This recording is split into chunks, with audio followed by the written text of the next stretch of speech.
احمدہ واصلی علی رسولہ الکریم اما بعد فاعوذ باللہ السمیع العلیم من الشیطان الرجیم بسم اللہ الرحمن الرحیم ولو ان ما فی الارض من شجرۃ اقلام والبحر يمده من بعده 7 أبحر ما نفدت كلمات الله إن الله عزيز حكيم ما خلقكم ولا بعثكم إلا كنفس واحدة إن الله سميع بصير ألم تر أن الله يولج الليل في النهار ويولج النهار في الليل وسخر الشمس والقمر كل يجري إلى أجل مسمى وأن الله بما تعملون خبير صدق الله العظيم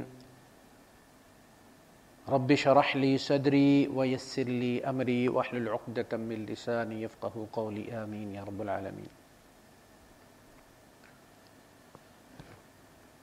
قرآن حکیم میں اللہ پاک نے جس طرح قرآنی آیات سے استدلال فرمایا ہے اسی طرح کونی آیات سے بھی استدلال فرمایا، یعنی ہمارے ارد گرد اوپر آسمان، سورج، ستارے، چاند، ہمارے کھیتوں میں فصلوں کا ہونا، کھیتوں کا اجڑ جانا، پھر ہرا بھرا ہو جانا، اور ہماری اپنی تخلیق کے مراحل بڑی تفصیل سے بیان کر کے، تو جو چیز اللہ پاک نے واضح فرمایا وہ یہ ہے کہ تمہارا کوئی بنانے والا ہے، وہ موجود ہے، اس لیے تم ہو۔ یہاں بھی یہ چیز بیان کرنے کے بعد ذالک بأن اللہ هو الحق،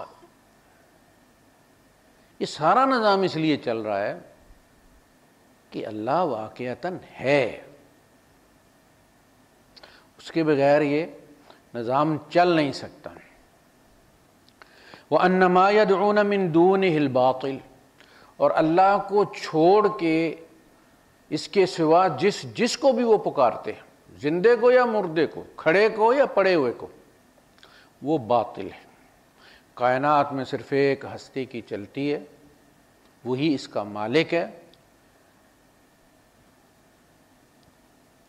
وَأَنَّ اللَّهَ هُوَ الْعَلِيُّ الْكَبِيرُ، اور اس سے یہ بات بھی ثابت ہوتی ہے کہ اللہ پاک بلند اور بڑے رتبے والا ہے۔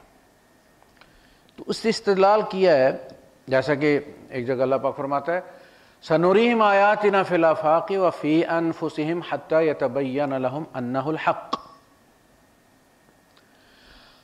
ہم انہیں آفاق میں، ہاریزنز کے اندر اپنی آیات، اگر یہ قرآنی آیات نہیں سنتے، ان پر غور نہیں کرتے، ان کے معاملے میں شک میں پڑے ہوئے ہیں، تو ہم انہیں کونی آیات دکھائیں گے، آفاقی آیات دکھائیں گے، یہاں تک کہ ان پر اس چیز کی اتمام حجت ہو جائے گی کہ وہ ہے، اللہ ہے فی الواقع۔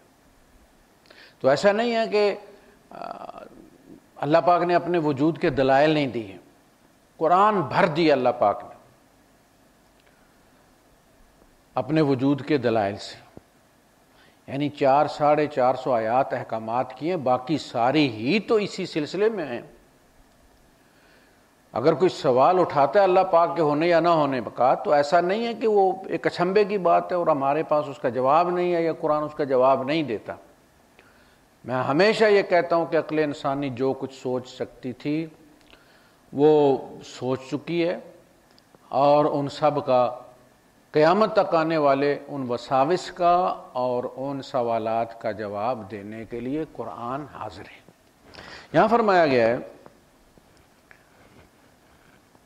وَلَوْ أَنَّ مَا فِي الْأَرْضِ مِن شَجَرَةٍ أَقْلَامٌ، اور یہ کہ اگر زمین میں جتنے درخت ہیں ان کی کلمیں بنا لی جائیں،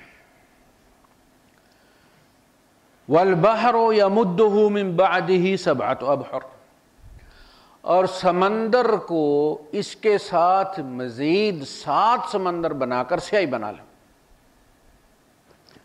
ما نفدت کلمات اللہ، درخت سارے قلم بنا لو، سمندر اور اس کے ساتھ 7 سمندر مزید ملا کے سیاہی بنا لو اور اللہ کے کلمات لکھنے لگو تو یہ کلمیں بھی گھس جائیں گی اور یہ سیاہی بھی ختم ہو جائے گی، یہ سمندر بھی ختم ہو جائیں گے، مگر اللہ کے کلمات ختم نہیں ہوں گے۔ سورہ کہف میں، یہ سورہ لقمان کی آیت نمبر 27 ہے۔ سورہ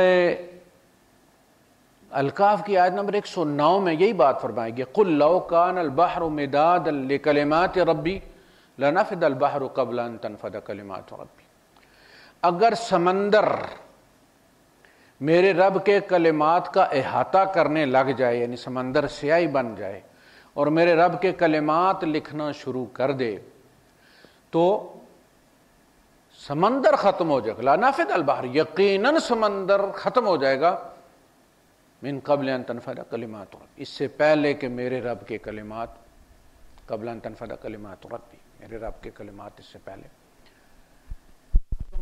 سمندر ختم ہو جائے گا۔ تو یہ کلمات کیا ہیں؟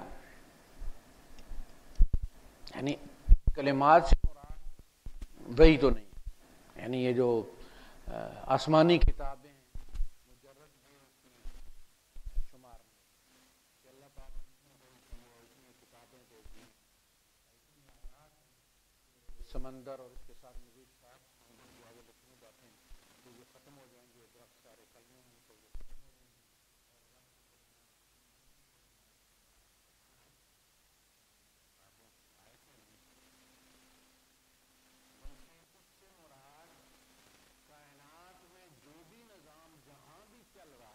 اللہ پاک کے کلمات،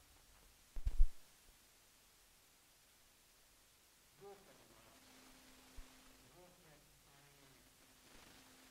ان کی غزل، ان کی سورج، ان کے ستارے، ان کے چاند، ان کے آپس کے فاصلے، یہ سب اللہ کے کلمات، خود انسان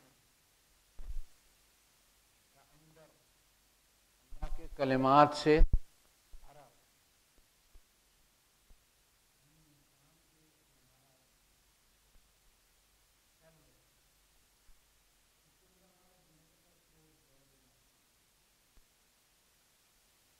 اور ہمارے پورے ڈی این اے میں 3.5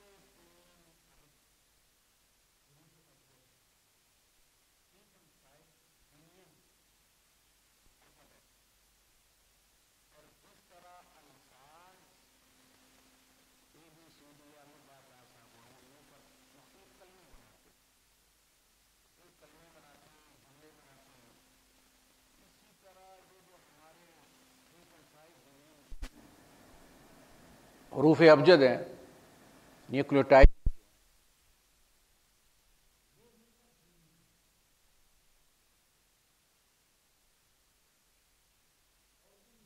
سے پھر انسان کی حواس، آنکھوں کا رنگ، بالوں کا رنگ، بیماریاں، بہت ساری صفات ٹرانسفر ہوتی ہیں آگے۔ اور یہ کلمات کتنے ہیں؟ یعنی 3.5 بلین الفابیٹ سے ایک انسان کے اندر، ایک سیل میں، انسان کی باڈی کے ایک سیل میں 6 فٹ ڈی این اے ہوتا ہے۔ اس طرح پورے انسان کے اندر 27 ارب کلومیٹر ڈی این اے ایک انسان کے اندر، 27 ارب 27 بلین کلومیٹر، یہ ہے کلمات اللہ۔ یہ صرف ایک انسان کی بات ہے، 27 ارب کلومیٹر ایک انسان کے اندر ڈی این اے ہے، اور سارے انسانوں میں کتنا ہوگا؟ جو ہم سے پہلے گزر گئے ان میں کتنا ہوگا؟ جو ہمارے بعد آنے والے ہیں ان میں کتنا ہوگا؟ موجودہ میں جو 7.5 ارب انسان ہیں ان میں کتنا ہوگا؟ پھر باقی مخلوق اس میں کتنا ہوگا؟ کیا ہوگا؟ یہ وہ لکھنے بیٹھو تم تفصیل تو سمندر خشک ہو جائیں گے، درختوں کی کلمیں ختم ہو جائیں گی، رب کے کلمات ختم نہیں ہوں گے۔ یہ ہم سب اللہ کے کلمات ہی ہیں، ہمارے اندر بھی اللہ کے کلمات ہی دوڑ رہے ہیں، ہمارے باہر بھی اللہ کا کن ہی کام کر رہا ہے۔ اندر سے دیکھنے والی آنکھ کے اندر بھی کن ہے، باہر سے نظر آنے والی روشنی میں جو ہم دیکھتے ہیں وہ بھی رب کا ہی کن ہے۔ یہ سورج بھی اس کا کن ہے، نیچے اس کے سوکھنے والی گندم بھی اللہ کا کن ہے، اور اسی دھوپ سے، جو دھوپ گندم میں پانی کو سکھاتی ہے، وہی دھوپ انگور کے اندر پانی بناتی ہے، وہ بھی اللہ کا کن ہے۔ یہ ہیں وہ کلمات اللہ جو کبھی ختم نہیں ہوں گے، اگرچہ سمندروں کی سیاہی ختم ہو جائے اور درختوں کی کلمیں ختم ہو جائیں۔ دونوں جگہ اس سے مراد یہی ہے، سورہ کہف میں بھی آیت نمبر 109 اور سورہ لقمان میں بھی آیت نمبر 27۔ اور اللہ پاک زبردست حکمت والا ہے، یہ جو بھی لکھائی ہے انسان کے اندر لکھی ہوئی ہے 27 ارب کلومیٹر، یہ بڑے حکمت کے فیصلے ہیں اور بڑا زبردست ہے۔ وہ ایسے ہی نہیں لکھے جاتے، ایسے نہیں پھر اس کے مطابق کام کروایا جاتا، وہ بڑا اسٹرکٹ ہو کے یہ کام کرواتا ہے۔ جو لکھ دیا ہے پھر اس کے مطابق وہ اپنے وقت پر، ایسا ممکن نہیں ہے کہ اس عمر میں اس جگہ جا کے تو وہ جین جو ہے وہ اپنا کام نہ کرے، رک جائے، کوئی بدماشی کرے، کوئی گنڈا گردی کرے، ایسا نہیں۔ وہ اپنے وقت پہ وہی کام کرے گا جو اس میں کن نے طے کر دیا، اللہ کے کلمات۔ اتنا زبردست خدا جس کی حکمتوں کا احاطہ نہیں کر سکتا نہ سمندر کی سیاہی نہ درختوں کی کلمیں، یہ وہ خدا ہے جس نے تمہیں پیدا کیا ہے اور جو تمہیں دوبارہ بھی اٹھائے گا۔ یعنی کوئی اپنا کمال پہلے بیان کرنے کے بعد بطور ثبوت اللہ پاک نے فرمایا ما خلقکم ولا بعثکم، تمہاری تخلیق، تم سب کی تخلیق اور تمہارا دوبارہ اٹھا کھڑا کرنا، ریسٹور کرنا، تمہاری ریسورکشن اللہ کے لیے ایسے ہی ہے، کوئی وقتہ نہیں، کوئی فیکٹریاں نہیں لگانی، کوئی اور ایکسٹینشن نہیں کرنی، کہیں سے مٹیریل نہیں منگوانا، کہیں سے بلیک مارکیٹ سے نہیں خریدنا۔ اس کا ایک بندہ پیدا کرنے کے لیے بھی کن لگتا ہے، اس کا اربوں خربوں پیدا کرنے کے لیے بھی کن نہیں خرچ ہوتا۔ آپ 200 روپے بینک سے نکلوائیں چیک پر تو بھی وہی سائن کرنا پڑتا ہے، 200 ارب بھی نکلوائیں آپ تو ایک ہی سائن کرنا پڑتا ہے۔ ما خلقکم ولا بعثکم الا کنفس واحدہ، تم سب کو پیدا کرنا اور نہ تم سب کو دوبارہ بنانا اللہ کے لیے ایسا ہی ہے جیسے کنفس واحد، جیسے ایک جان کو پیدا کرنا ہے اور ایک جان کو ری انسٹیٹ کرنا ہے، یا اس کو ریسٹور کرنا ہے، یا اس کی ریسورکشن کرنی ہے، یا اس کو دوبارہ اٹھا کھڑا کرنا ہے۔ یہ نہ سوچا کرو کہ اللہ پاک کہاں ڈھونڈے گا، وہ کھا گئے مگرمچھ، خاک بہا دی گئی، زمین قبر کے اندر کیڑے کھا گئے، پرندے کھا گئے، وہ کیسے بنائے گا اللہ پاک؟ اذا متنا وکنا ترابا وعظاما انا لمدینون انا لمخرجون انا لمبعوثون۔ وہ یہ سوال کرتے، کہا کہ تمہارا پالا کس خدا سے پڑا ہے؟ یہ سوال تمہارے ذہن میں آتا کیوں ہے کہ کیسے کرے گا؟ جس نے یہ سارا کچھ کیا ہے وہ کر لے گا ویسے۔ مسئلہ تو پہلی دفعہ بنانے کا ہوتا ہے نا، جب ایک فیکٹری پہلی دفعہ ویکسین بنا لیتی ہے، وہ 6 سال اس کی تحقیق میں لگیں، 12 سال لگے، 18 سال لگیں، جب وہ ایک دفعہ بنا لیتی ہے تو پھر اس کی پروڈکشن اور ریپروڈکشن تو اس کے لیے کوئی مسئلہ ہی نہیں نہ ہوتی۔ ایک کمپنی جب جہاز بنا لیتی ہے، وہ جہاز بنانے میں اسے کتنے تجربات کرنے پڑتے ہیں، لیکن جب وہ مارکیٹ میں آ جاتا ہے تو پھر اسے وہ جہاز بنانا کوئی مسئلہ نہیں ہوتا ان کے لیے۔ اس نے تمہیں پیدا کی ہے تم سب کو، تو دوبارہ بنانے میں اسے کیا مسئلہ ہوگا؟ تمہارا سارا کچھ، پہلے تو تمہاری تصویر بھی نہیں تھی۔ هو الذی یصورکم فی الارحام کیف یشاء، تمہاری ماؤں کے رحموں میں اس نے تمہاری تصویر بنائی ہے، اب تو تمہارا سارا ڈیٹا موجود ہے، تمہاری ویڈیوز موجود ہیں، اب کہ بنانے میں اسے کیا مسئلہ ہو سکتا ہے؟ تمہارا تصور کرے تم موجود ہو جاؤ، وہ صرف تصور کرے تمہارا تو تم موجود ہو جاؤ، اس کے لیے کوئی مسئلہ نہیں۔ ان اللہ سمیع بصیر، اللہ سننے والا بھی ہے، اللہ دیکھنے والا بھی ہے۔ وہ آواز سے بھی تمہیں دوبارہ اٹھا کے کھڑا کر سکتا ہے، وہ تمہاری تصویر سے بھی دوبارہ تمہیں اٹھا کر کھڑا کر سکتا ہے، یعنی یہ سب محفوظ ہے، اللہ پاک ہے، وہ سمیع اور بصیر ہے، اندھا بہرا نہیں۔ الم تر ان اللہ یولج اللیل فی النہار ویولج النہار فی اللیل، تم دیکھتے نہیں ہو؟ یہ دیکھنا بصیرت کا دیکھنا ہوتا ہے کہ اللہ جو ہے یولج اللیل فی النہار ویولج النہار فی اللیل، رات کو دن میں داخل کر دیتا ہے اور دن کو رات میں داخل کر دیتا ہے۔ یہ آپ دیکھتے ہیں کہ جس وقت پہ کبھی مغرب ہوتی ہے ایک وقت آتا ہے کہ اسی وقت پہ عشاء ہوتی ہے، اندر رات دن میں دن رات میں۔ وَسَخَّرَ الشَّمْسَ وَالْقَمَرَ، اور سورج اور چاند کو اس نے مسخر کر رکھا ہے، ان کی جو منزلیں طے کر دی گئی ہیں، جو ان کی ڈیسٹینیشن ہے وہ اس کی طرف روا دوا ہیں اور ان کا نظام چل رہا ہے۔ کل یجری الی اجل مسمی، یہ سارے کے سارے ہمیشہ کے لیے نہیں ہیں، نہ ہمیشہ سے تھے نہ ہمیشہ کے لیے ہیں،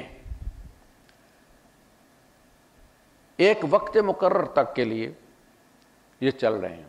جس دن فیصلہ ہوگا کہ بساط لپیٹ لی جائے تو یہ سارے اسی طرح جڑ جائیں گے جس طرح پکے ہوئے بیر پھر گرتے ہیں۔ وَأَنَّ اللَّهَ بِمَا تَعْمَلُونَ خَبِيرٌ، اور یہ کہ جو کچھ تم کرتے ہو اللہ پاک اس سے باخبر ہے۔ ذَلِكَ بِأَنَّ اللَّهَ هُوَ الْحَقُّ، یہ اس لیے نظام چل رہا ہے کہ وہ اللہ فی الواقع موجود ہے، یہ کوئی متھ نہیں ہے، یہ کوئی فسانہ نہیں ہے، یہ سارے کائنات کا چلنا بتا رہا ہے کہ اس کو چلانے والا کوئی بڑا مستعد، بڑا ایکسپرٹ، خلاق العلیم۔ وہ خلاق صرف خالق نہیں، پیدائش کے ہر طریقے سے وہ بخوبی واقف ہے۔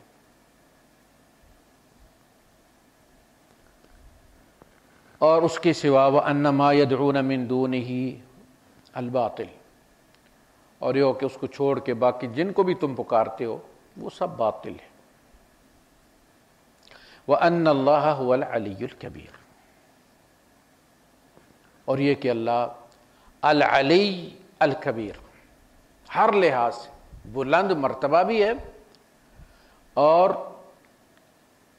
سب سے بڑا بھی ہے۔ الم تر ان الفلک تجری فی البحر بنعمت اللہ، کیا تم دیکھتے نہیں ہو کہ کشتی سمندر میں چلتی ہے اللہ کی نعمت کے ساتھ، یعنی اس کا بنایا ہوا لا آف نیچر ہے جو اس کو لیے ہوئے چل رہا ہے۔ لِيُرِيَكُم مِّنْ آیَاتِهِ، تاکہ وہ تمہیں دکھائے اپنی نشانیاں، اپنی نشانیاں اپنے وجود کی نشانی کہ کوئی ہے۔ إِنَّ فِي ذَلِكَ لَآيَاتٍ لِكُلِّ صَبَّارٍ شَكُورٍ، بے شک اس میں نشانیاں ہیں ہر صبار اور شکور۔ صبار بہت زیادہ صبر کرنے والا، اس لیے کہ دوسروں کے تانے جو سننے ہیں کہ کہاں جی خدا جی، وہ فلاں کو فلاں نے قتل کر دیا جی، خدا کہاں ہے جی، فلاں نے بچوں کو مار دیا، خدا کہاں ہے جی، فلاں نے ریپ کر دیا، خدا کہاں ہے جی، وہ اب ان تانوں کو سننا اور ان پہ صبر کرنا اور خدا سے جڑے رہنا، یہ صبار ہے۔ اور شکور، یہ جو شکور ہے یہ تسلسل والا ہے، دائمی شاکر، ہر حال میں اللہ کا شکر ادا کرنے والے. وَإِذَا غَشِيَهُم مَوْجٌ كَالظُّلَلِ، اور جب موجیں امڑ امڑ کر آئیں جیسے سائے کی طرح، وہ جب آتی ہے موج دور سے تو بالکل آپ نے اگر وہ فلم دیکھی ہو جب وہ آیا تھا سونامی تو وہ دور سے اسی طرح پتہ چلتا تھا. دعوا اللہ مخلصین لہ الدین، دعوا اللہ، تو یہ اللہ کو پکارتے ہیں دین کو خالص کر کے. اور وہ جو بت انہوں نے رکھے ہوئے کیبنٹ، فلاں کام کے لیے فلاں بت، فلاں کام کے لیے فلاں بت، فلاں کام کے لیے، خارش کے لیے الگ بابا ہے، گردے کے درد کے لیے الگ بابا ہے، ری کے درد کے لیے الگ بابا ہے، بچے دینے والا الگ بابا ہے، اٹھرا دور کرنے والا الگ بابا ہے. یہ کیبنٹ ہے نا انہوں نے رکھی ہوئی، وزارتیں بانٹی ہوئی ہیں انہوں نے. باقی خدا جو ہے وہ سارے کام وہ کرتے ہیں اکیلا، ون ونڈو سروس. وَأَنَّهُ وَأَغْنَى وَأَقْنَى وَأَنَّهُ، وہ سارے ہنساتا بھی ہے، رلاتا بھی ہے، امیر بھی کرتا ہے، غریب بھی کرتا ہے، مارتا بھی ہے، زندہ بھی کرتا ہے. یہ سارے کام اسی ایک کے ہیں. لیکن ہم نے کیبنٹ جی اسی طرح جس طرح ہندوؤں کے ہر کام کے لیے الگ دیوتا ہے، اور اس جو کام آپ کو درکار ہے، درپیش ہے، اس والے بھگوان کے یہاں جا کے وہ مندر میں جا کے پوجا کرتے ہیں. اگر دولت چاہیے، غریبی ہے، تو لکشمی کے دربار پہ جا کے تو وہ کریں گے کہ بھائی ہماری کوئی، جیسے ہم بینک میں جاتے ہیں تو لون لینے کے لیے، تو وہ لون لینے کے لیے ادھر جاتے ہیں اس کے یہاں. لیکن یہاں اللہ یہ کہتا ہے کہ سارے نبی سو بھی تھے، وہ سارے اسی در کے سوالی ہیں. ایک ہی در ہے جہاں سے گناہ گار کو بھی ملتا ہے اور نیک کو بھی ملتا ہے، امتوں کو بھی ملتا ہے اور نبیوں کو بھی ملتا ہے. سورہ انبیاء میں یہی بتایا گیا، کانوا یدعوننا، وہ بھی ہمیں کو پکارا کرتے تھے. وہ سیلف سفیشینٹ نہیں تھے، وہ اپنی ضرورتیں حاجتیں خود پوری نہیں کر سکتے تھے. دوسروں کے لیے غوث تو الگ بات ہے نا، وہ اپنی ذات کے لیے بھی مانگ مانگ کے لیا کرتے تھے. کانوا یدعوننا وَأَيُّوبَ إِذْ نَادَىٰ، اور ایوب نے جب پکارا، بیماری ہے رب کو پکارا. وَزَكَرِيَّا، اور زکریا نے جب اس کو پکارا، قَالَ رَبِّ لَا تَذَرْنِي فَرْدًا وَأَنْتَ خَيْرُ الْوَارِثِينَ، اللہ مجھے اکیلا نہ چھوڑ. یعنی اپنے گھر انہوں نے پیدا نہیں کیا. ابراہیم علیہ السلام نے اپنے گھر پیدا نہیں کیا. ہمارے تو چپے چپے پہ بابے ڈپو کھول کے بیٹھے ہیں بچوں کے، پھر بھی ہم مسلمان ہیں. تو اس کو پکارتے ہیں. جب کشتی پھنستی ہے نا سمندر میں، تو بابا شابا تو کوئی نظر نہیں آتا نا وہاں بالکل بادلوں کی طرح ہاتھ بن کے گھٹائیں چڑھ کے آتی ہیں پھر وہ لہریں. وہاں صرف خدا سے، اللہ پاک گواہی دیتا کہ اس وقت ان کے دل میں سوائے خدا کے کچھ نہیں ہوتا، اور اللہ سن بھی لیتا ہے پھر جب وہ دل خالی کر لیتے. مخلصین لہ الدین، خالص کر کے، صاف ستھرائی کر کے، بابے سارے باہر پھینک کے، لات منات عزا، کالی دیوی، لکشمی دیوی، اپنا بابا چٹا کالا بابا، بابا شاہ کمال، شاہ جمال، سارے ایک طرف پھینک کے خالص ہو کے مجھے پکارتے، میں پھر بھی سن لیتا ہوں. فلما نجاہم من البر، پھر جب ہم نجات دے کے انہیں خشکی پر لے آتے ہیں، فمنہم مقتصد، تو ان میں کچھ تو سیدھے رستے پر رہتے ہیں، انہیں سمجھ لگ جاتی ہے، لیکن کچھ یہاں کے بھی سمجھ جاتے ہیں کہ بس یہ پہنچ گئے خیریت سے تو بس اللہ کے ساتھ تعلق ختم. اب جا کے وہ بکرا چڑھانا انہوں نے کہ بچ کے آ گئے، پھر وہ یاد آ گیا ہے بابا.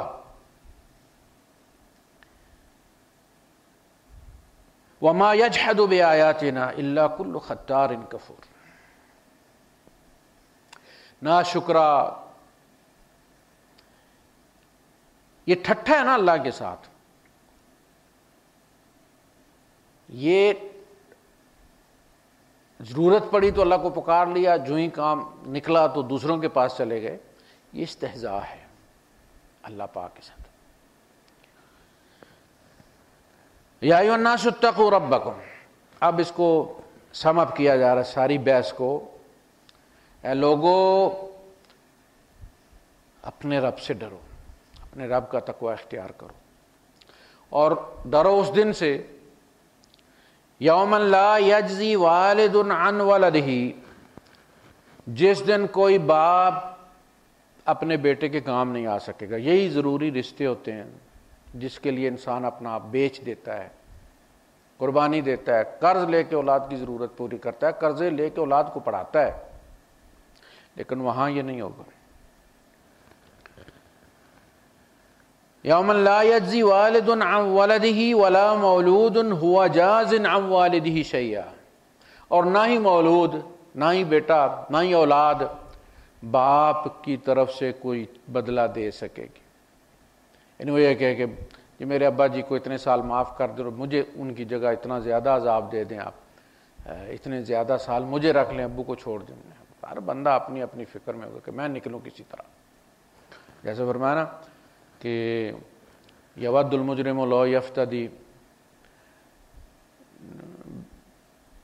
اس دن مجرم یہ چاہے گا کہ اللہ کے عذاب سے بچنے کے لیے فدیے میں دے دے اپنی ماں کو، اپنے باپ کو، اپنے بھائی کو، اور اپنے اس گروہ کو، اس گروپ کو کہ جس میں وہ بیٹھا کرتا تھا، اپنے لنگوٹیے یاروں کو۔ وہ دن کہ ان کو لے لو میری جگہ اور مجھے چھوڑ دیا جائے۔ ان وعد اللہ حق، اللہ کا وعدہ سچا ہے۔ تم نے مر جانا ہے، تمہیں دوبارہ اٹھایا جانا ہے، یہ اللہ کا وعدہ ہے، وہ تمہیں اٹھا کے دکھائے گا۔ یہ دکھانا اس لیے بھی ضروری ہے، اٹھانا اس لیے بھی ضروری ہے تاکہ کافروں کو یہ بتایا جائے کہ تم جھوٹ کہتے تھے کہ ہم دوبارہ نہیں بنیں گے، اور اللہ سچ کہتا تھا۔ اس کے لیے یہ بنانا بہت ضروری ہے۔ لہذا اللہ کا یہ وعدہ کہ تمہیں مارے گا، پھر تمہیں اٹھائے گا، پھر تمہارا محاسبہ ہوگا، اور تمہیں اپنے کیے کو سامنا کرنا پڑے گا۔ فَمَن يَعْمَلْ مِثْقَالَ ذَرَّةٍ خَيْرًا يَرَهُ وَمَن يَعْمَلْ مِثْقَالَ ذَرَّةٍ شَرًّا يَرَهُ۔ رائے کے برابر کوئی نیکی کیا تو وہ بھی دیکھے گا، رائے کے برابر کوئی گناہ کیا تو اس کو بھی دیکھے گا۔ فَلَا تَغُرَّنَّكُمُ الْحَيَاةُ الدُّنْيَا، دنیا کی زندگی تمہیں دھوکہ نہ دے دے کہ بس یہی ہے اور تم ہمیشہ ایسا ہی رہو گے، جوان ہو تو جوان رہو گے، صحت مند ہو تو صحت مند رہو گے، امیر ہو تو امیر رہو گے۔ کہیں اس دھوکے میں مت پڑ جانا، تم زوال کے سفر پر ہو۔ وَلَا يَغُرَّنَّكُمْ بِاللَّهِ الْغَرُورُ، اور نہ ہی تمہیں دھوکے میں ڈالے اللہ کے بارے میں بہت بڑا الغرور، دھوکے باز، دھوکہ دینے والا، یعنی شیطان دھوکہ دیتا ہے۔ ابھی جوان ہو بھائی، ابھی تو توبہ کر لیں گے، God make me pious but not today, اللہ مجھے نیک بنا لیکن آج ہی نہ بنا دینا، ذرا موج کرنے دے، اس کے بعد پھر کریں گے۔ تو یہ تمہیں دھوکہ نہ دے دے۔ کوئی پتہ نہیں، بوڑھے بیٹھے رہتے ہیں، جوان چلے جاتے ہیں، دادا بیٹھا ہوا ہوتا ہے، پوتا چلا جاتا ہے، یہاں بیمار گھر میں پڑا ہوتا ہے، صحت مند چلا جاتا ہے۔ اس دھوکے میں، شیطان کے دھوکے میں مت رہنا کہ ابھی عمر پڑی ہے۔ آج کا ہی دن ہے تمہارے پاس، آج کے دن میں اپنی جنت تم نے بنانی ہے اور اللہ کو راضی کرنا ہے۔ آج کے دن کو آج کا دن سمجھ کے خرچ کرو، اور اپنا آخری دن سمجھ کے خرچ کرو اس کو، کہ اسی میں سارا کچھ کرنا ہے۔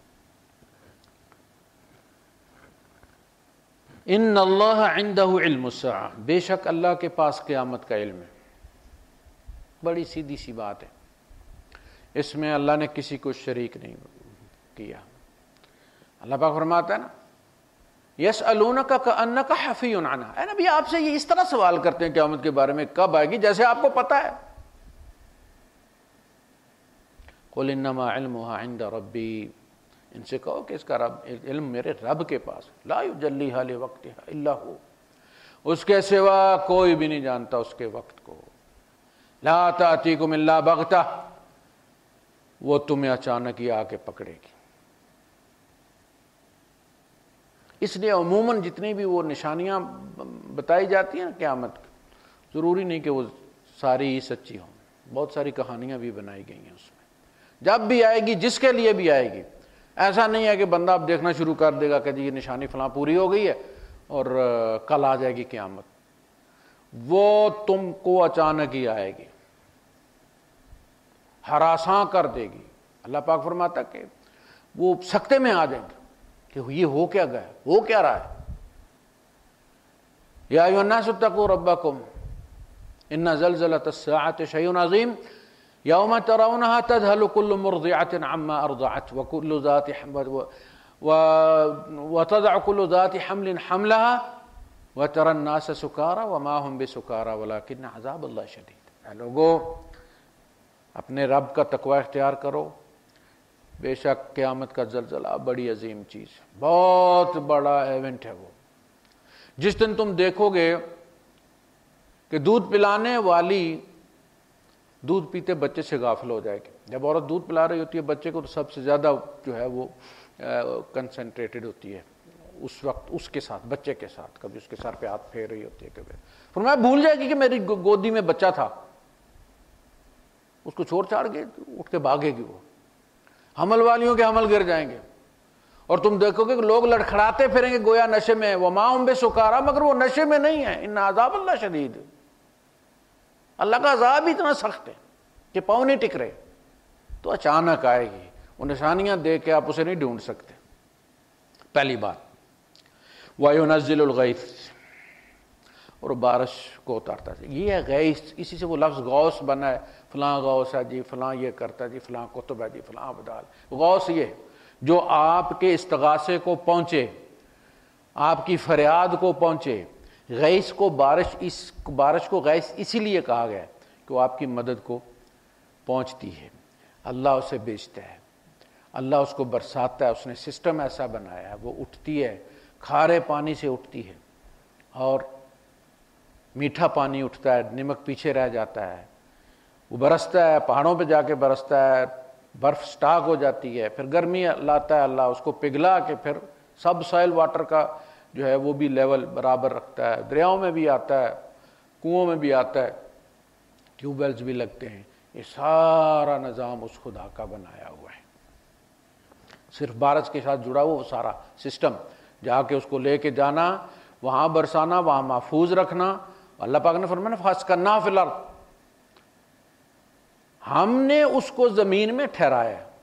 وَمَا أَنْتُمْ لَهُ بِخَازِنِينَ، تم اس کو سٹور نہیں کر سکتے تھے اتنا پانی تمہارے سال بھر کی ضرورت کا. وہ اللہ اس کو سٹور جا کے پہاڑوں پہ کر دیتا ہے، پھر گرمی لاتا ہے تاکہ وہ وہاں سے پگھل کے آئے ضرورت کے وقت تمہارے لیے. تو پورا نظام يُنَزِّلُ الْغَيْث میں یہ سب شامل ہے، بارش کا پورا سسٹم جو ہے واٹرنگ کا. وَيَعْلَمُ مَا فِي الْأَرْحَامِ، اور جانتا ہے جو اس کے رحموں میں ہے. اب ما فی الارحام جو ہے اس سے مراد لڑکا لڑکی نہیں ہے. کہتے ہیں وہ تو جی اسکین میں بھی پتہ چل جاتا ہے. بھائی اسکین کو آپ چھوڑو، جس عورت کو 2-4 بچے ہو جاتے ہیں اس کو خود ہی تجربہ ہو جاتا ہے کہ اس دفعہ بیٹی ہے، اس کو بعض نشانیوں سے خود پتہ چل جاتا ہے. اور جاتی عورت کی چال سے بھی کوئی دائی جو ہے وہ بتا دیتی ہے کہ بچی ہے یا بچہ ہے. اس کو چھوڑیں آپ کہ اسکین، یہ بات ہی نہیں ہو رہی، جنس کی بات نہیں ہو رہی کہ لڑکی ہے یا لڑکا ہے، ورنہ ہوتا من فی الارحام، ماں نہ ہوتا. ما فی الارحام کا مطلب ہے کہ یہ نفع ہے، نقصان ہے، یہ تیری جنت ہے یا تیری جہنم ہے، یہ تیرا امتحان جو ہے تو اس سے فیل ہوگا. اب لڑکی ہے یا لڑکا ہے، امتحان ہے نا. انسان جب بیٹے کے ساتھ زیادہ کرتا ہے، زیادہ خرچتا ہے کہ یہ ری پے کرے گا اور نہیں کرتا ہے، یار نہیں کرتا، سراب ہے اولاد. یہ جوا ہے، یہ بیٹوں پہ جو لگاتے ہو یہ جوا ہے. اور بیٹی پہ نہیں خرچتے، پڑھاتے ہو کہ یہ تو پرائی چیز ہے، چلی جائے گی، پڑھا کے اتنا خرچہ کرا کے اس کو بس میٹرک ہو گیا نا، بہت ایف اے ہو گیا، بس گھر میں بیٹھ جائے. یہ خیانت ہے بچی کے ساتھ، یہ ظلم ہے. اللہ کے رسول صلی اللہ علیہ وسلم کی مجلس میں ایک بندہ آیا تو پیچھے بیٹا بھی آ گیا، پتہ کرتے ہو، پتہ ہوتا تھا ابو کہاں گئے، آ گیا. اس نے بیٹے کو پیار دیا اور اپنی ران پہ بٹھا لیا. اس نے تھوڑی دیر میں پیچھے بہن بھی آ گئی جدھر بھائی گیا تھا، تو اس نے بچی کو پیار کیا اور نیچے بٹھا دیا. اللہ کے رسول صلی اللہ علیہ وسلم کی مجلس میں آپ نے فرمایا تو نے عدل نہیں کیا، یا تو اس کو بھی نیچے بٹھا بیٹے کو، یا اس کو بھی گود میں رکھ۔ دیکھیں کتنی چھوٹی سی بات ہے، لیکن حضور نے اس ڈسکریمنیشن کو دیکھا کہ اس بندے نے بیٹی کو نیچے بٹھایا ہے اور بیٹے کو اس نے گود میں بٹھایا ہے۔ تم کیا سمجھتے ہو وہ بچی اس چیز کو محسوس نہیں کرتی؟ بچے سب سے زیادہ سینسیٹیو ہوتے ہیں، وہ محسوس کرتے ہیں کہ جب بیٹا آتا ہے، بھائی آتا ہے تو ابو مسکراتے ہیں، گلے سے لگاتے ہیں، جب میں آتا ہوں تو بس ایویں ٹرخاتے ہیں۔ تو وہ یہ ہے کہ تمہارے پیٹ میں نفع یا نقصان ہے، تم ان کی وجہ سے، یہ جنت ہے ہماری یا جہنم ہے، انہی کے حق میں ہم ظلم کر کے، بے انصافی کر کے، جیسا کہ اللہ کے رسول صلی اللہ علیہ وسلم نے فرمایا کہ ایک بندہ ساری زندگی اہل جنت کے کام کرتا ہے، یہاں تک کہ اس کے اور جنت کے درمیان صرف موت حائل ہوتی ہے، ادھر مرے ادھر جنت میں چلا جائے، لیکن وصیت میں ڈنڈی مار جاتا ہے اور سیدھا جہنم میں چلا جاتا ہے۔ یہ ہے کہ ماں کے پیٹ میں کیا ہے، یہ نہیں کہ بچی ہے یا بچہ ہے، تمہارا نفع یا نقصان ہے، مصیبت ہے، امتحان ہے۔ وَمَا تَدْرِي نَفْسٌ مَاذَا تَكْسِبُ غَدًا، کوئی جان یہ نہیں جانتی کہ اس نے کل کیا کرنا ہے۔ ہم ایک پروگرام بناتے ہیں لیکن وہ ایک عارضی پروگرام ہوتا ہے، وہ منظوری اللہ کی منظوری کا محتاج ہوتا ہے۔ رب منظور کر لے تو وہ جو ہم نے لکھا ہوتا ہے وہ پورا ہو جاتا ہے، ہمارا ارادہ پورا ہو جاتا ہے۔ رب نہ اس کو اپروو کرے تو نکلتے ہم کسی کام کے لیے، اور لاش بھی گھر نہیں آتی، وہ بھی ہاسپٹل میں جاتی ہے، وہیں سے صندوق میں پیک ہوتی ہے، وہیں سے وہ چلی جاتی ہے، واپس گھر میں آنا بھی نصیب نہیں ہوتا۔ وہ جو قدم نکلے تھے وہ آخری قدم تھے۔ ہم کتنا گانا گاتے ہوئے گنگناتے ہوئے گھر سے نکلتے ہیں، یہ جانے بغیر کہ ہم منزل پہ پہنچ سکیں یا نہیں پہنچ سکیں گے، وہی گاڑی تابوت بنے گی یا نہیں بنے گی۔ یہ ساری چیزیں ایک بندہ مومن کے اندر ہر وقت ٹکر کی طرح چلتی رہتی ہے۔ جب گھر سے چلتا ہے تو اسے پتا ہوتا ہے کہ رب چاہے گا تو منزل پہ پہنچوں، گھر والوں کو کہے گا اللہ خیریت سے لے جائے، خیریت، کوئی دعا دینے والا بھی گھر میں کوئی ہوتا ہے، اللہ آپ کو خیر سے لے جائے، خیر سے واپس لے آئے۔ اللہ کے رسول صلی اللہ علیہ وسلم نے نکلنے کی بھی دعا بتائی ہے، واپس آنے کی بھی دعا بتائی ہے۔ وہ واپس آنا بھی جو ہے وہ ایک لگژری ہے بندے کے لیے کہ صحیح سلامت واپس، کتنے ہیں جو جاتے ہیں واپس نہیں آتے۔ وَمَا تَدْرِي نَفْسٌ بِأَيِّ أَرْضٍ تَمُوتُ، اور کسی نفس کو یہ پتہ نہیں ہوتا کہ اس نے کس زمین پر مرنا ہے۔ بعض دفعہ لوگ صرف مرنے کے لیے دوسری جگہ جاتے ہیں، کشتیوں میں بیٹھتے ہیں، رستے میں یورپ جا رہے ہیں، رستے میں کیا گولیوں سے مر جاتے ہیں، یا بھوک پیاس سے مر جاتے ہیں، یا سمندر میں ڈوب کے مر جاتے ہیں۔ اسی طرح کتنے ہمارے دوست ہیں جو آئے ہیں، ایک محمد موسیٰ نام کا بنگالی ہوتا تھا ہمارے ساتھ، بیچارہ رات کو آیا ہے، صبح ڈیوٹی پہ جانا تھا، اس نے پاسپورٹ جمع کروانا تھا، پاسپورٹ اس کے ہاتھ میں ہے، ٹیکسی کا انتظار کر رہا تھا، ہارٹ اٹیک ہوا فٹ پاتھ پہ، اسے گر گیا، اور یہاں کوئی کسی کے قریب کوئی بھی نہیں جاتا، کیس گلے پڑ جاتا ہے، لوگ گزرتے رہے اور وہ تڑپ تڑپ کے وہاں، جب تک کوئی ایمبولینس آتی، کوئی سی آئی ڈی والا بندہ گزرے یا پولیس والا تو وہ فون کر دیتا ہے، ایمبولینس آ جاتی ہے، ادروائز جو عام آدمی ہوتا ہے وہ قریب نہیں جاتا۔ تو وہ صرف مرنے کے لیے یہاں آیا تھا، پاسپورٹ بھی جمع کروانے کی جو ہے اسے واپس مہلت نہیں ملی، رات کی فلائٹ میں آیا، صبح مر گیا ہے، مرنے آیا تھا، ہمارا ایک کشمیری تھا، آیا ہے اور صبح آیا فجر 1:45 بجے کی فلائٹ میں، اور پھر سو کے اٹھا ہے، اور عصر کے وقت مصفہ کی ایک سائڈ سے جو دوسرا مصفہ ہے ریزیڈینشل، ادھر اس نے سڑک کراس کر کے جانا تھا، پل نہیں ہوتا تھا اس زمانے میں، تو کیسٹ دینی تھی کسی ڈیرے میں، اس نے وہاں سے گاؤں سے کیسٹ لے کے آیا تھا، اس زمانے میں فون نہیں ہوتے تھے یہاں پہ، موبائل وغیرہ، تو پھر وہ کیسٹوں سے کام چلتا تھا، کیسٹ دینے جا رہا تھا، گاڑی لگی، مر گیا، بس مرنے آیا تھا واپس، اپنوں میں مرنا بھی نہیں۔ وَمَا تَدْرِي نَفْسٌ بِأَيِّ أَرْضٍ تَمُوتُ، کنفرم نہیں ہے کسی کو کہ کس جگہ مرنا ہے، کوئی پتہ نہیں۔ ان اللہ علیم خبیر، بے شک اللہ پاک دائمی علم رکھنے والا ہے، دائمی باخبر ہے۔ کوئی بریکنگ نیوز کی طرح کوئی چیز اللہ کو نہیں ملتی، اللہ کتابیں پڑھ کے نہیں سیکھتا، اللہ جمع تفریق نہیں کرتا، وہ دائمی علیم ہے، اس کے علم میں ایک نقطے کی کمی نہیں، اس لیے ایک نقطے کا اضافہ بھی نہیں ہوتا۔ وہ ہمارے پیدا ہونے سے پہلے، ہمارے باپ کے پیدا ہونے سے بھی پہلے ہم سے اتنا ہی واقف تھا جتنا آج واقف، اور ہمارے مرنے کے بعد بھی وہ ہم سے اتنا ہی واقف ہوگا جتنا آج واقف ہے۔ یہ ماضی اور حال اور مستقبل لوگوں کے لیے کوئی الگ چیز ہے، میرے رب کے لیے سب ایک۔